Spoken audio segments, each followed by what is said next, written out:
کہ اللہ مسبب الاسباب ہے، وہ اسباب کا پابند نہیں ہے، وہ اسباب کا محتاج نہیں ہے، اسباب اس کے محتاج ہیں۔ اگر یہ یقین ہے تو اللہ پر ایمان ہے، یہ نہیں ہے تو تمہارا ایمان اسباب پر ہے، وسائل پر ہے، ذرائع پر ہے، مادیات پر ہے، اللہ پر نہیں۔ اس وقت کہاں راستہ تھا؟ کوئی راستہ تھا؟ سمندر ہے اور ادھر سے لشکر آ گیا ہے۔ کلا ان معی ربی سیہدین۔ اب دیکھیے ایمان کہہ دینا آسان ہے، ہوا معکم اینما کنتم، جہاں کہیں بھی تم ہوتے ہو اللہ تمہارے ساتھ ہوتا ہے، لیکن اس کا یقین قائم ہو جائے تو زمین و آسمان کا فرق واقع ہو جائے۔ یہی بات ہوئی حضور کے ساتھ۔ غار ہے، چھپے ہوئے ہیں محمد رسول اللہ اور آپ کے وہ یار غار ابو بکر صدیق رضی اللہ تعالی عنہ۔ اقبال نے حضرت ابو بکر کی شان میں چند اشعار کہے صرف، لیکن واقعہ یہ ہے کہ بھاری بھاری نظموں پر اور قصیدوں پر بھاری ہے، طویل ترین نظمیں اور قصیدے ہوں ان پر بھاری ہے۔ ہمتیں ابو بکر کی ہمت جو ہے، کشت ملت را جو ابر، جیسے بارش سے کھیتی اپجتی ہے، ابو بکر کی ہمت اور عزیمت اس امت کو اسی طرح سینچنے والی ہے۔ ثانیے اسلام و غار و بدر و قبر، وہ دوسرے تھے اسلام میں، دوسرے پہلے کون تھے؟ انا اول المومنین، حضور فرماتے ہیں سب سے پہلا ایمان لانے والا میں، دوسرے ابو بکر۔ ویسے ہمارے ہاں یہ چلتا ہے اختلاف، حضرت علی پہلے ہیں کہ حضرت ابو بکر پہلے ہیں، لیکن اس میں بڑی خوبصورت تطبیق قائم کی ہے علماء نے اور بہت صحیح ہے۔ چار کے بارے میں فیصلہ ہی مت کرو کہ کون پہلے ہے، ان کی ایک عجیب تقسیم کر دی ہے۔ آزاد مردوں میں، بالغ مردوں میں سب سے پہلے ابو بکر، بچوں میں سب سے پہلے علی، خواتین میں سب سے پہلے خدیجہ، اور غلاموں میں سب سے پہلے زید ابن حارثہ۔ بڑی پیاری تقسیم ہے، یہ چاروں ہی پہلے ہیں، ہر ایک کے لیے اولیت ہے۔ اور واقعہ یہ ہے کہ اگر زمانی اعتبار سے تعین ہوگا تو پہلے خدیجۃ الکبریٰ آئیں گی رضی اللہ تعالی عنہ۔ کسی اور سے بات کرنے کی نوبت بعد میں آ سکتی ہے، پہلے تو اہلیہ محترمہ سے بات ہوئی، آتے ہی پہلی وحی ہوئی ہے، ابھی تبلیغ کا حکم نہیں تھا۔ کس کو بتایا واقعہ؟ ابھی اپنی نبوت کی تبلیغ کا تو حکم ہی نہیں آیا۔ واقعہ کس کا ہے؟ وہ خدیجہ کا ہے۔ جب کہا ہے کہ خشیت علی نفسی، مجھے اپنی جان کا اندیشہ ہے، تو کیا جواب دیا خدیجہ نے رضی اللہ تعالی عنہا؟ وہ صدیقۃ الکبریٰ ہے۔ صدیقات جو ہیں خواتین، ان میں چوٹی پر خدیجۃ الکبریٰ ہے رضی اللہ تعالی عنہا، اور صدیق جو مرد ہیں ان میں صدیق اکبر ہے ابو بکر صدیق رضی اللہ تعالی عنہ، لیکن صدیقات میں چوٹی پر۔ جب حضور نے فرمایا خشیت علی نفسی، کیا فرمایا؟ کیا عرض کیا؟ کیسے تسلی دی؟ نہیں نہیں، اللہ آپ کو ضائع نہیں کرے گا، آپ غریبوں کے ہمدرد ہیں، آپ مساکین کے تکالیف رفع کرنے والے ہیں، آپ بیواؤں کی سرپرستی کرتے ہیں، آپ مسافروں کی خدمت کرتے ہیں، اللہ آپ کو ضائع نہیں کرے گا۔ یہ یقین ہے اس خاتون کے اندر۔ خیر وہ ایک علیحدہ بات ہو جائے گی۔ میرے دل پر حضرت خدیجہ رضی اللہ تعالی عنہ کی شخصیت کا بڑا گہرا نقش ہے، جو وہ کوئی اور ہی وقت اور موقع ہوا تو بیان ہوگا۔ بہرحال اقبال نے ایک مصرے میں جو چار اولیتیں جمع کر دی ہیں، ہمتیں کشت امت را چو ابر، ثانی اسلام و غار و بدر و قبر۔ اسلام میں حضور کے بعد پہلے کون؟ ابو بکر۔ غار میں حضور کے ساتھ کون؟ ابو بکر۔ بدر کی رات اللہ کا رسول سر بسجود، وہ جھاڑ، وہ گھاس پھوس کی جو جھوپڑی بنائی گئی تھی، اور وہاں تلوار ننگی لے کر پہرا دینے والا کون؟ ابو بکر۔ اور اس حجرہ عائشہ میں محمد کے بعد سب سے پہلے دفن ہونے والا کون؟ ابو بکر رضی اللہ تعالی عنہ وصلی اللہ علیہ وسلم۔ وہ جو معاملہ میں سنا رہا تھا غار ثور کا، حضرت ابو بکر بھی حضور کے خیال سے لرز گئے ہیں.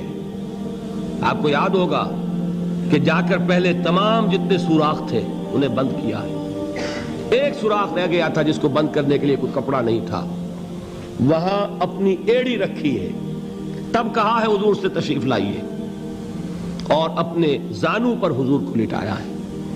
اور وہاں کسی موذی جانور نے کاٹا ہے. حضور کی آنکھ لگ گئی تھی. اس وقت اس بل کے اندر جو بھی بچھو ہے کیا ہے واللہ عالم, اس نے کاٹا ہے. اس کی تکلیف کی وجہ سے ابو بکر کی آنکھوں سے آنسو ٹپک گئے. حضور کے چہرے مبارک پر پڑے ہیں تو حضور جاگے ہیں معاملہ کیا ہے.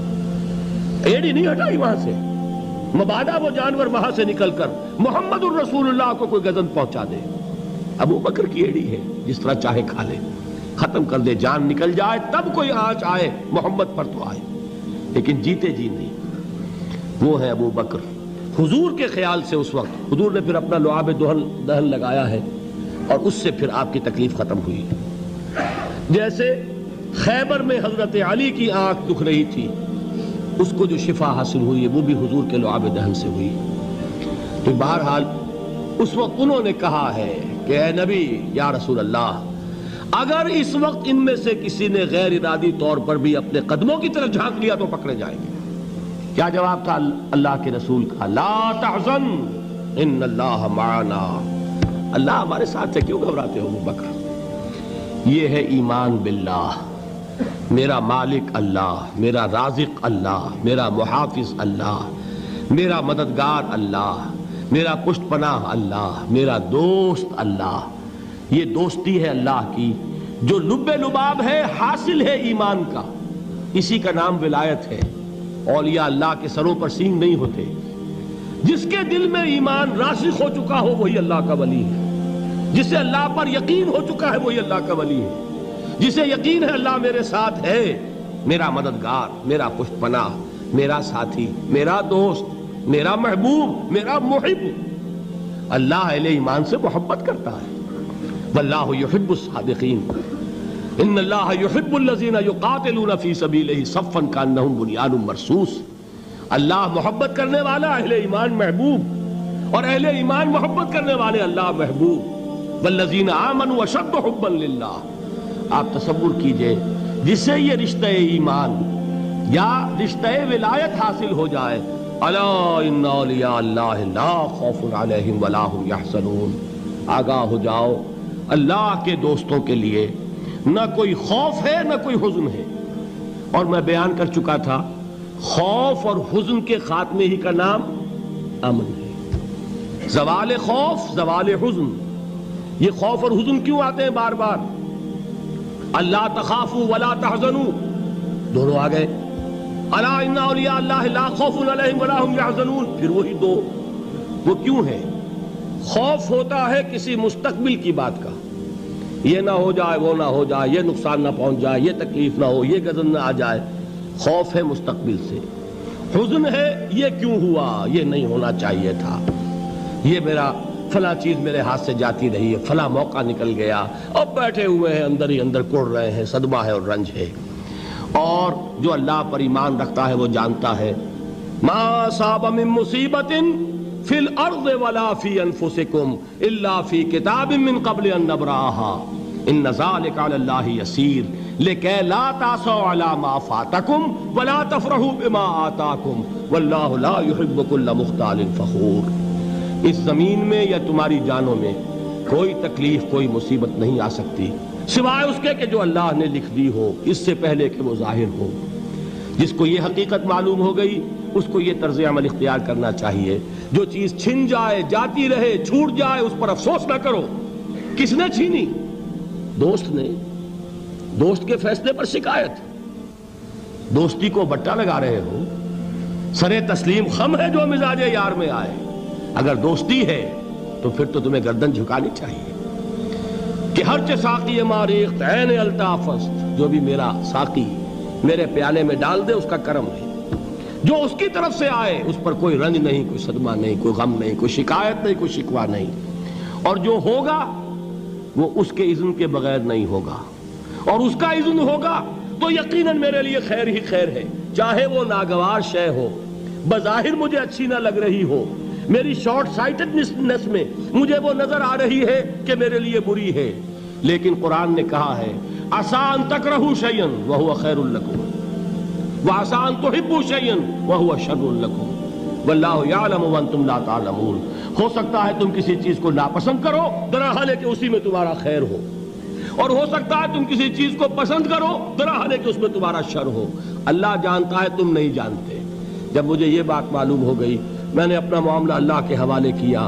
سپردم بے تو مایا خیشرا تو دانی حساب کم و بیشرا، اے رب جو تو چاہتا ہے وہ ہو، تیرے علم میں جو شے میرے لیے خیر ہے وہ ہو جائے، میری کوئی پسند نہیں، میری کوئی چاہت نہیں، یہ ہے راضی برضائے رب۔ اکبر الہ آبادی نے اسے کہا ہے رضائے حق پہ راضی رہ، یہ حرف آرزو کیسا، خدا خالق، خدا مالک، خدا کا حکم تو کیسا۔ جب میں آ گیا بیچ میں، میری پسند، میری مرضی، میری خواہش، میری چاہت، یہی تو شرک ہے۔